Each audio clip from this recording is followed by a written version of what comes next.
నమస్కారం. నేను Swaroopa Potlapalli. Welcome to I Dream. Corporate కాలేజీల్లో మరణ మృదంగం ఆగట్లేదు. వరుస విద్యార్థుల ఆత్మహత్యల ఘటనలు చోటు చేసుకుంటూనే ఉన్నాయి.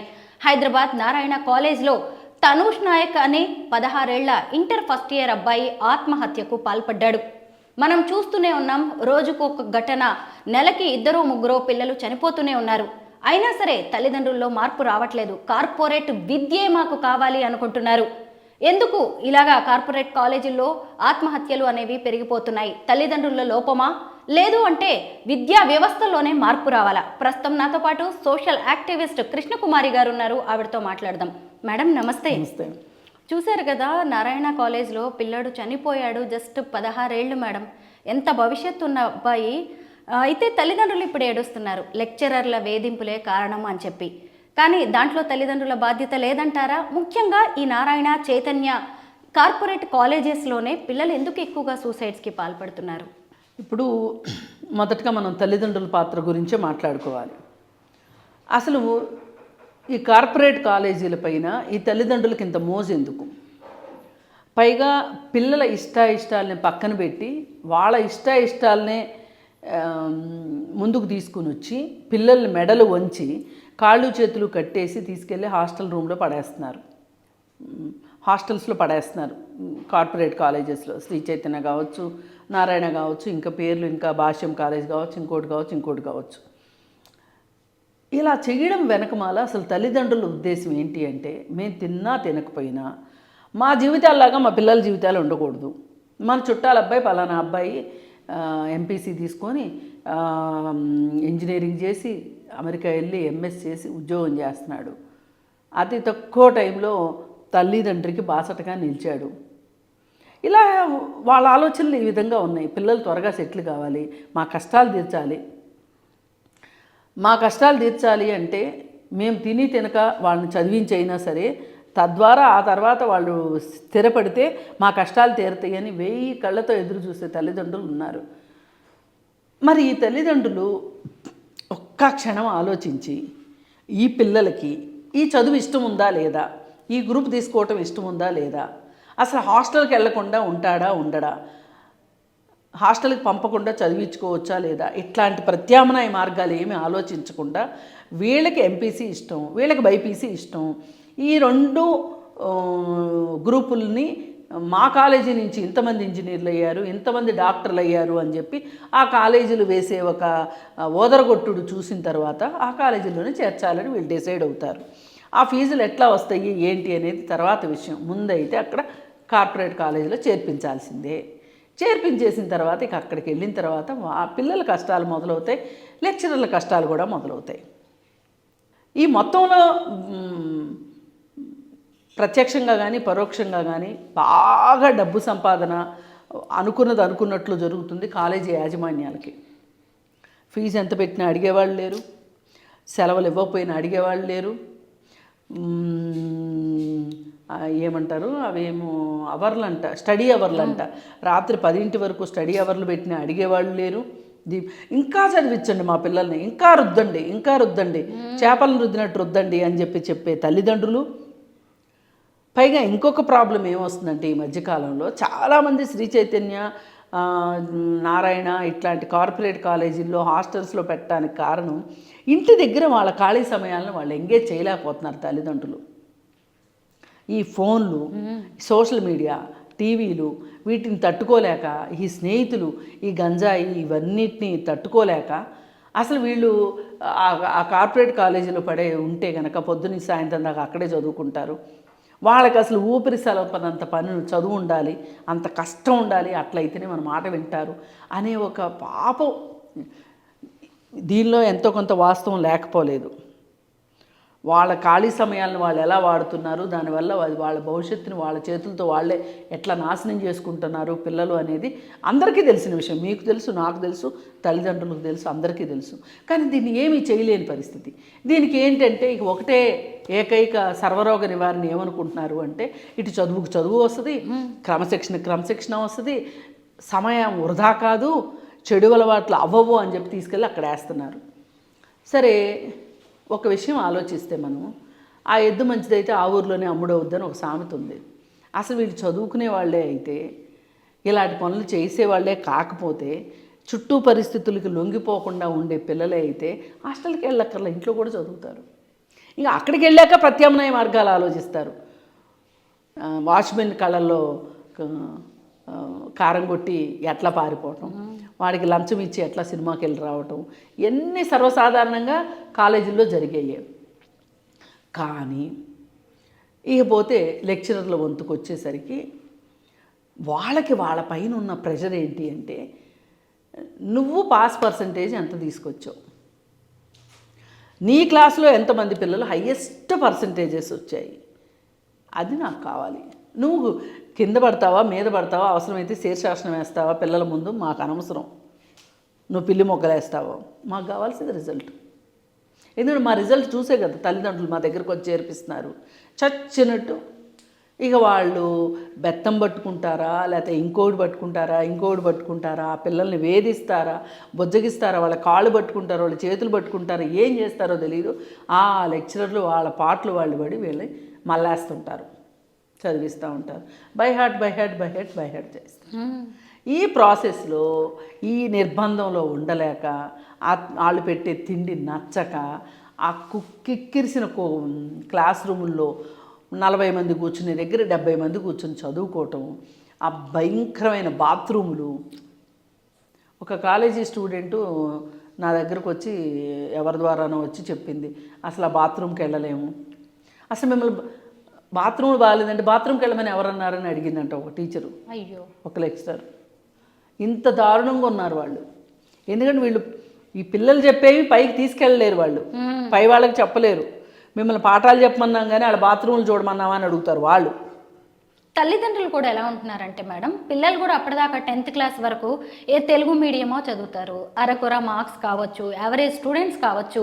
తల్లిదండ్రులు ఏంటంటే మన పిల్లలు చదివితే బీటెక్కే చదవాలి, లేదంటే ఎంబీబీఎస్ఏ చదవాలి. దాంతో ఈ కాలేజ్ హాస్టల్స్ ఎలా ఉంటున్నాయి ఏంటి అనేది చూడకుండా 4 డబ్బులు ఉన్నాయి కదా మన పిల్లలకి సీట్ ఇవ్వడమే ఎక్కువ అన్నట్టుగా తీసుకెళ్ళి పిల్లల్ని అందులో వదిలేస్తున్నారు. అప్పటిదాకా ఇంట్లో ఉండి చదివిన వాళ్ళు ఈ స్టడీ అవర్స్ గోలా ఉండదు, అమ్మ చేతి వంట తింటారు, హాయిగా ఉండే పిల్లలకి ఎంత ప్రెషరు. మేడం, రీసెంట్గా తెలంగాణ మహిళా కమిషన్ చైర్మన్ నేరెళ్ల శారద గారు వెళ్ళారు నారాయణ చైతన్య కాలేజెస్కి వెళ్ళి ఎంత హడావిడి చేశారో. మరి ఆ తర్వాత ఏమైంది మేడం? ఎందుకు ఇదంతా సైలెంట్ అయిందంటారు? ఏమి కాల, ఎక్కడ వేసిన గొంగళ అక్కడే ఉంది. ఇక్కడ అందుకే మనం ఏం చెప్తున్నామంటే, అన్ని మార్పులు మనం కోరుకుంటే అయ్యే పని కాదు ఇది. అందుకని కనీసంలో కనీసం సైకాలజిస్టులు పెట్టమని చెప్తున్నాం కాలేజీల్లో. పెడితే వాళ్ళకి ఏదన్నా ఒక కష్టం వస్తే వెళ్ళి వాళ్ళకి చెప్పుకుంటారు. పలానా ఒక రూమ్ ఉంటుంది, అక్కడ కాన్ఫిడెన్షియల్గా ఉంటుంది. అప్పుడే టీనేజ్లో అప్పుడే కాదు 13 ఇయర్స్కి వస్తారు, 14, 15, 16 ఒక 4 ఇయర్స్. ఇక ఆ టైంలో వాళ్ళకి వాళ్ళ శరీరంలో వచ్చే మార్పులు కావచ్చు, మానసికంగా వచ్చే మార్పులు కావచ్చు, ఈ చదువు ఒత్తిడి కావచ్చు, ఏ రకంగానైనా మొదటిసారిగా తల్లిదండ్రులను వదిలి రావటం కావచ్చు, వీటన్నిటి ప్రభావము వాళ్ళ మనసు మీద పడుతుంది. పడినప్పుడు వాళ్ళకి ఒక మనిషి కావాలి చెప్పుకోవటానికి. ఆ చెప్పుకునేది కూడా ఎలా ఉండాలి? కాన్ఫిడెన్షియల్గా ఉండాలి, ఒక అనునయం ఇచ్చేలా ఉండాలి. అంతేగాని సమస్య చెప్పగానే ఇట్లాంటి మేము చాలా చూసాంలే అంటే వాడు అంతటితో కూలబడిపోతాడు. అట్లా కాకుండా ఒక ఎంపతీతోటి పనిచేసే సైకాలజిస్టులు కావాలి. ఏమండి ఇప్పుడు లెక్చరర్లు పెడుతున్నారు కదా, సీనియర్ లెక్చరర్లు అంటున్నారు, జూనియర్ లెక్చరర్లు అంటున్నారు, ట్యూటర్లు అంటున్నారు, లేదా ఇంకోటి సూపర్వైజర్లు అంటున్నారు, ఎన్నో చేస్తున్నారు. క్యాంపస్కి ఒక 4 సైకాలజిస్టులను పెడితే ఏం పోద్ది మీకు? ఏదన్నా వెళ్ళి వాళ్ళకి చెప్పుకుంటారు, గదిలో కూర్చొని ఏడ్చుకుంటారో చెప్పుకుంటారో, ఏదో వాళ్ళ బాధ వాళ్ళు పంచుకుంటారు, వాళ్ళు రిలీఫ్ అయిపోతారు వాళ్ళకి. ఇప్పుడు ఏదైనా ఒక మనసులో కష్టం చెప్పుకోవాలి, మనసులో ఉన్న భారాన్ని దింపుకోవాలని మన దగ్గరికి వస్తే వాళ్ళకి ₹1,00,000 ఇచ్చినా తీసుకోరు. మేడం, మనం వాళ్ళ మనసులో బాధని మనతో పంచుకోవాలనుకుంటారు.